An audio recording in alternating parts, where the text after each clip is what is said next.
हाँ, मुझे तो ये कहा गया कि ये हिमाचल का है नहीं, ये कश्मीर से आया हुआ है।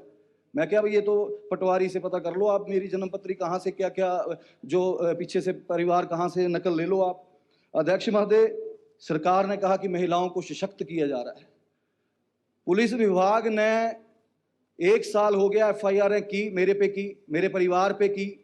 और आप सोचिए कि मेरे परिवार में अगर बुजुर्ग हैं उनको भी थाने में बिठाया गया पूरा पूरा दिन सुबह से शाम तक। और उसके बाद अधिकारियों द्वारा ये बोला गया कई लोगों को कि आप ये बयान दीजिए, अपना बयान बदलिए ताकि इसको जो है कन्विक्टेड किया जाए। लेकिन मैं उन लोगों का धन्यवाद करता हूं जो सच्चाई के साथ टिके रहे। और जो मेरे ऊपर भी एफआईआर की गई है कि खरीद फरोख्त का इल्जाम लगाया गया, वो उसका भी जब भी डिसीजन आएगा, माननीय उच्च न्यायालय में है, जो भी उच्च न्यायालय डिसीजन देगा मुझे स्वीकार है। लेकिन इसलिए पुलिस का उपयोग किया गया, इसलिए पुलिस का उपयोग नहीं किया गया कि चिट्टे को पकड़ें या जो कानून व्यवस्था बिगड़ी हुई है, गोलियां चल रही हैं, इसके लिए नहीं किया गया। अगर सुबह उठा जाता था तो केवल एकमात्र ये सोच के साथ उठा जाता था किस तरह किसको रगड़ना है, और कोई सोच नहीं रही। और अध्यक्ष महोदय, महिला सशक्तिकरण की बात करूं तो मैं अपने घर की बात करूंगा और मुझे कोई शर्मिंदगी नहीं महसूस होती है। बात है, मैंने अगर वोट डाला, मेरे घर में मेरे सगे छोटे भाई की वाइफ को, जो एक्साइज विभाग में है, उसको चुनावों के दौरान ट्रांसफर कर दिया गया सोलन।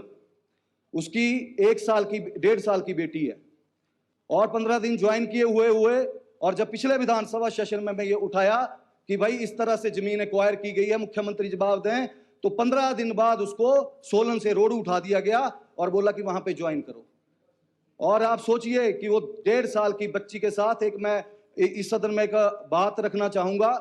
मैं कहीं वरिष्ठ कार्यकर्ताओं के साथ, भारतीय जनता पार्टी के वरिष्ठ कार्यकर्ताओं के साथ बैठा था और मुझे उन्होंने कहा कि जब सरकार 98 में बनी तो धूमल साहब वॉक ओवर में बैठे और वहां पे हमीरपुर के एक एपीएमसी के चेयरमैन थे प्यारेलाल शर्मा जी, कांगड़ा बैंक के चेयरमैन थे मलकोटिया जी।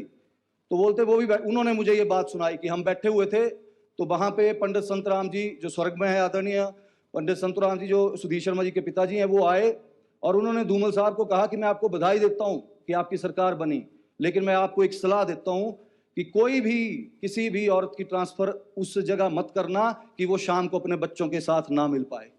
वो बेटी बीमार रही सोलन में, क्योंकि मेरे घर में 3 बच्चे हैं छोटे छोटे, उनके साथ खेलती थी तो वो खाना भी ढंग से खाती थी। अगर इस तरह की संवेदनहीनता इस सरकार में है तो हमारा भी बोलना जो है वो इस सरकार के विरुद्ध, हमारा दायित्व बनता है कि सरकार के विरुद्ध जो है वो जनता की भी आवाज उठाएं और जो सच्चाई है वो जनता के सामने रखें।